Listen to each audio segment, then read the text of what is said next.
Bill Gates کے بارے میں بہت ساری باتیں کی جاتی ہیں کہ اس کے پاس بہت زیادہ پیسہ ہے، وہ ملینئر ہے، وہ بلینئر ہے۔ اسی طرح جس کے پاس بہت زیادہ پیسہ ہے تو اس کا چرچا بہت زیادہ ہوتا ہے، ٹھیک ہے۔ لیکن آج میں آپ کو بتاؤں گا کہ ہم میں سے یا اس دنیا میں سب سے بہترین بندہ کون ہے، سب سے امیر کون ہے، اور وہ میں آپ کو بتاؤں گا نبی صلی اللہ علیہ وآلہ وسلم کے فرمان سے۔ سب سے پہلے میں آپ کو یہ بتاؤں گا کہ اگر تو آپ فجر کی پہلی 2 سنتیں پڑھتے ہیں، فرضوں سے پہلے 2 فرض جو ہم فجر کے پڑھتے ہیں ان سے پہلے جو 2 سنتیں ہیں اگر آپ پڑھتے ہیں تو آپ اس دنیا کے خوش قسمت انسان ہیں۔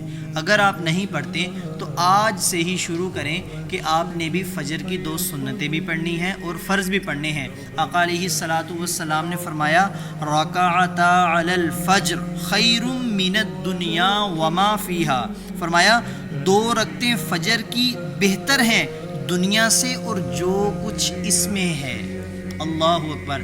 دیکھیں اس دنیا کے اندر جو کوئی جتنا مرضی امیر ترین انسان ہے، جتنا بھی امیر ہے، ٹھیک ہے، لیکن وہ اس پوری دنیا کا مالک نہیں ہے۔ اس کے پاس اس کا بینک بیلنس ہوگا، اس کے پاس محل ہوں گے، اس کے پاس بڑے بڑے مالز ہوں گے، ایسا ویسا سب کچھ ہوگا، لیکن وہ پوری دنیا کا مالک نہیں ہے۔ لیکن آقا علیہ الصلوۃ والسلام نے فرمایا 2 رکعتیں فجر کی بہتر ہیں دنیا سے اور اس میں جو کچھ ہے، مطلب اس دنیا میں جو کچھ ہے اور اس دنیا سے بھی بہتر ہیں فجر کی 2 رکعتیں۔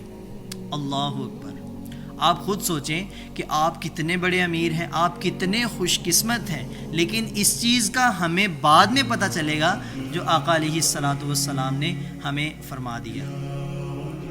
آج تو ہمیں قدر نہیں ہے، تو اس لیے میرے دوستو ہمیں 5 وقت کی نماز پڑھنی چاہیے، ٹھیک ہے۔ لیکن بہت سے لوگ کیا کرتے ہیں، ایسے ہی جماعت کھڑی ہوئی، باگے باگے گئے، 2 فجر کی رکعتیں رہ گئیں اور وہ چھوڑ دیں۔ نہیں، ہمیں اس چیز کا دھیان رکھنا چاہیے۔